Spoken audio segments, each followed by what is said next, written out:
निखिल भाई, हाँ जी। आपके गुरुदेव संत रामपाल जी महाराज देवी देवताओं की भक्ति क्यों छुड़वाते हैं? आपका कोई भी शिष्य हमने मंदिर जाता हुआ तो देखा नहीं।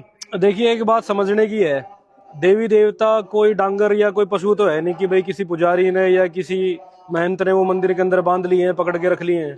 देवी देवता अपनी शक्ति रखते हैं, वो कोई पशु नहीं है किसी ने कहीं बांध के रखे हो। और इसी बात का प्रमाण देखिए आप, ये गरुड़ पुराण हमें देती है। गरुड़ ठीक है। पुराण में आप ध्यान से देखिए, यहाँ पे ये बताया हुआ है, देवता कभी भी काष्ठ में और पत्थर की शिला में नहीं रहते, वे तो प्राणी के भावों के अंदर विराजमान रहते हैं। भाई ये तो आपने अनोखा ही प्रमाण दिखा दिया। अनोखा प्रमाण। आपको सब कुछ ही अनोखा लगेगा जब आप संत रामपाल जी महाराज जी के सत्संग सुनेंगे, क्योंकि हमारे जो धर्मगुरु हैं वो धर्मगुरु नहीं है, वो सारे के सारे विनाशक गुरु हैं हमारे समाज के लिए। आप ये देखिए, ये है गरुड़ पुराण सारोद्धार सानुवाद। इन चक्रों में, कहाँ पे, इन चक्रों में कर्मश गणेश जी, ब्रह्मा जी, विष्णु जी, शिव जी, जीवात्मा, गुरु तथा व्यापक परब्रह्म का चिंतन करना चाहिए। अर्थात मूल आधार में चक्र में गणेश जी का, स्वादिष्ठान चक्र में ब्रह्मा जी का, और मणिपुरम चक्र में विष्णु जी का, और अनाथ चक्र में शिव जी का, और विशुद्ध चक्र में जीवात्मा का वास है।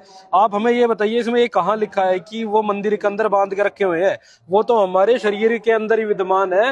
ये शरीर ही एक मंदिर है। सनातन धर्म तो ये कहता है ये शरीर ही मंदिर है, और आपको पूर्ण गुरु, सच्चे गुरु की शरण में जाके इनके मंत्र लेके इनके मंत्र जाप करने होते हैं।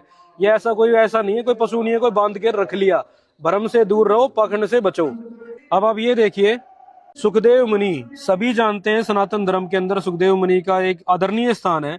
सुखदेव आदि मुनि भी अपने शिष्यों का इनका ही उपदेश करते हैं। अतः महापुरुषों को भी प्रवृत्ति को ध्यान में रखकर विद्वानों को सदा इन चक्रों में देवताओं का ध्यान करना चाहिए। फिर आप ये बता दीजिए, हम किस लिए मंदिर में जाके या कहीं एक पत्थर की मूर्ति के आगे उसकी पूजा करें? आइए आप सभी ये देखिए एक बार, ये हमारे शरीर, स्थूल शरीर के कमल हैं। इन कमलों के अंदर आप देखिए, कंठ कमल में दुर्गा जी हैं, हृदय कमल में शंकर जी हैं, नाभि कमल में विष्णु जी हैं, लक्ष्मी जी हैं, स्वाद कमल में ब्रह्मा जी हैं, और मूल कमल में गणेश जी हैं। इन सभी के शास्त्र अनुकूल जो मंत्र हैं वो हमारे पूज्य गुरुदेव संत रामपाल जी महाराज हमें जाप करने के लिए देते हैं, और वही शास्त्र अनुकूल विधि है, और वही भक्ति की पहली पैड़ी है।